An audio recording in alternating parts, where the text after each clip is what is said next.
They thought a fence could trap me, but all it did was unleash my most brilliant idea yet. The HOA wanted control, but instead, I turned their shiny new gate into my personal money machine. Stick around, because this war ended with me richer and them completely humiliated.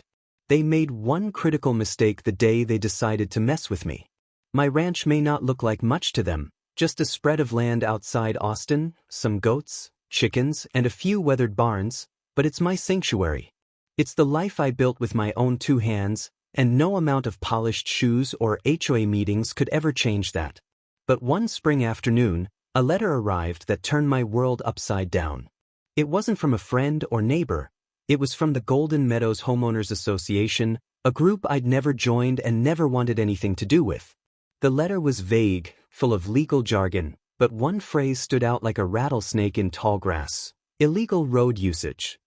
They didn't know it yet, but by blocking that road, they weren't cutting me off. They were giving me the perfect opportunity to fight back. Before the storm, life on my ranch was simple and satisfying. I'd spent years turning 30 acres of overgrown fields into something worth living on. An old farmhouse, a creaky barn, and endless rows of vegetables I coaxed out of the soil. It was quiet work, but it was mine. I rigged my own irrigation systems, built solar-powered doors for the chicken coop, and even set up cameras that sent alerts when my goats were about to give birth. My land wasn't just a farm, it was a playground for every crazy DIY idea I had. Neighbors often stopped by, buying fresh eggs or just chatting while I tinkered with some new invention. Frank and Eleanor, an older couple next door, would swap blueberry pies for vegetables, and I'd help fix things around their house in return. It was a good life. Peaceful. Balanced. I never thought anyone would try to interfere with it. But HOAs don't care about peace. They care about power, money, and appearances. And soon, I was about to find out just how far they'd go. The letter dragged me to a community meeting one rainy Thursday night. I walked into their polished hall in muddy boots, earning more than a few raised eyebrows. At the front stood a man I'd never met before, Maxwell Bennett, the new HOA president. Expensive suit, slick smile, the kind of guy who looks like he's selling you something whether you want it or not. He talked about landscaping contracts, summer barbecues, all the usual fluff, until he dropped the bomb. The ranch road situation. According to him, my driveway was unsightly traffic through their beautiful neighborhood. His solution? A brand new security gate and an 8-foot fence cutting directly across my access road. When I stood up to remind him I had a legal easement recorded with the county, his smile didn't even twitch. "Times change, Mr. Morgan," he said smoothly. "The board has voted. Construction begins tomorrow. But don't worry, you'll be able to purchase an access card for just $300 a year." The arrogance in his voice burned hotter than the Texas sun. He thought he'd box me in, that I'd roll over and pay. What he didn't know was that this fight had just started, and I wasn't the kind of man to back down. The next morning, I woke to the sound of heavy machinery. By the time I reached the road, the crew was already sinking posts into the ground. An electronic gate was rising where my open driveway had always been. Steel, concrete, wires. My only way in or out was locked behind a keypad I didn't own. Maxwell strutted in like he owned the place, waving a permit he never let me read. Patricia, his right-hand woman, shoved a temporary 7-day access card into my hand. "Permanent cards require full payment," she sneered. I swiped that plastic just to leave my own land, humiliation boiling in my chest. It felt like I'd been caged on my own property. And worse, neighbors started whispering that Maxwell had bigger plans. He wanted my land for a luxury development. That's when I knew this wasn't about rules. It was about control. That night, I sat at my kitchen table with a stack of papers and a phone call to my lawyer friend, Olivia. She confirmed what I already suspected.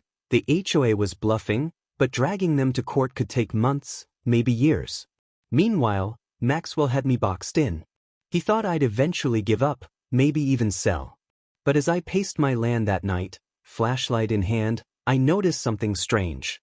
The new fence line curved ever so slightly, leaning where it shouldn't. I pulled out my survey maps, lining up landmarks. That's when it hit me like a thunderclap. Part of their gate, the very heart of Maxwell's grand plan, Wasn't even on HOA property. It was on mine. And suddenly the idea sparked.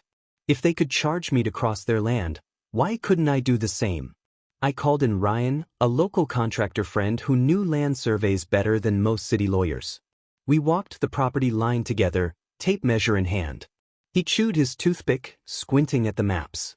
No doubt about it, he said finally. They built 3 feet onto your land. The gate? Half yours, legally. That was all I needed. Olivia confirmed it. If they had structures on my property, I had every right to control them. So we hatched a plan. Not just to fight back, but to flip the whole game upside down. If Maxwell wanted a gate, fine. I'd make it a toll gate. My toll gate. I sketched blueprints late into the night. Automated arm. Cameras. Card reader. Solar power backup. A professional toll booth, built rancher style. Maxwell thought he'd caged me in. He didn't know he'd just built the foundation for my money printing machine. That weekend, while the HOA office sat closed, Ryan and I got to work. Lumber, steel, electronics, we hauled it all under cover of night. Floodlights lit the road while drills screamed and saws chewed. My hands blistered, but the fire in my chest kept me going. By dawn, the structure stood proud. A small booth with a roof, painted signs, and a sturdy barrier arm. My electronics hummed. Cameras online, payment system tested, receipts ready. Solar panels gleamed on the roof. The final touch? A bold sign. Private toll road, $20 per crossing. Monthly pass $100. Sunday evening, as families returned from weekend trips, they hit my booth first. Cars backed up. Windows rolled down. Confusion filled the air.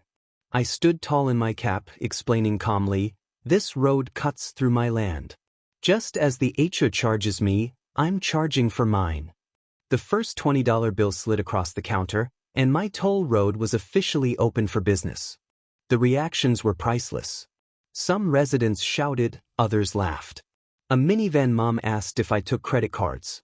I did. A businessman grumbled but tapped his phone on the terminal anyway. By noon, word had spread. Cars lined up, and everyone dropped $20 into my system. Some cursed under their breath, others asked for monthly passes. But I wasn't cruel. I smiled, handed receipts, and pointed at the property survey taped proudly to the booth wall. Don't like it? Take it up with Maxwell. He built his gate on my land. Phones came out, snapping pictures, recording videos. My booth was trending in the neighborhood before dinner. And sure enough, by late afternoon, Patricia rolled up in her SUV, red-faced with fury. "This is illegal," she screeched. I just pointed to the survey and smiled. "No, Patricia. This is Texas property law. You're welcome to pay the toll like everyone else." The HOA didn't waste time. First, they tried cutting power. But my booth was solar, backed by batteries. Then, they sent county inspectors sniffing for violations. Ryan had made sure we exceeded every code. Next came threats from lawyers, thick envelopes filled with legal jargon. Olivia skimmed them and laughed. "Empty intimidation," she said. Finally, Maxwell tried brute force. One night, my cameras caught him and 2 men spray painting over lenses, yanking at the barrier. What he didn't know was that I'd hidden backup cameras in the trees. His smug face was recorded in crystal clarity. I uploaded the footage online with one note: HOA president vandalizes neighbor's property. The video exploded across community groups. Suddenly, Maxwell wasn't just a smug suit. He was a criminal on tape. And for the first time, the residents weren't laughing at me. They were questions, wanting him. Maxwell called for peace talks at Olivia's office. He swaggered in late, suit crisp, lawyer in tow. I offered him a deal: remove the HOA gate, recognize my easement, and I'd dismantle the booth. He sneered. "We have more money, more lawyers, more time. You'll go bankrupt before we break." But arrogance is a dangerous weakness. He bragged about the development deals, about tricking his own board, about plans to force me out. What he didn't notice was the small recorder on the table and the disclosure sign he'd ignored when walking in. The next morning, every HOA resident, every local paper, and half of Austin had the tapes. Maxwell wasn't a leader anymore. He was exposed, cornered, finished. Within a week, Maxwell was ousted. The gate came down. My easement rights were stamped and sealed. The HOA even covered my legal fees and damages. As for me, I took the 15 grand my toll booth collected and built a fund to help others fight HOA bullies. Neighbors who once glared now waved.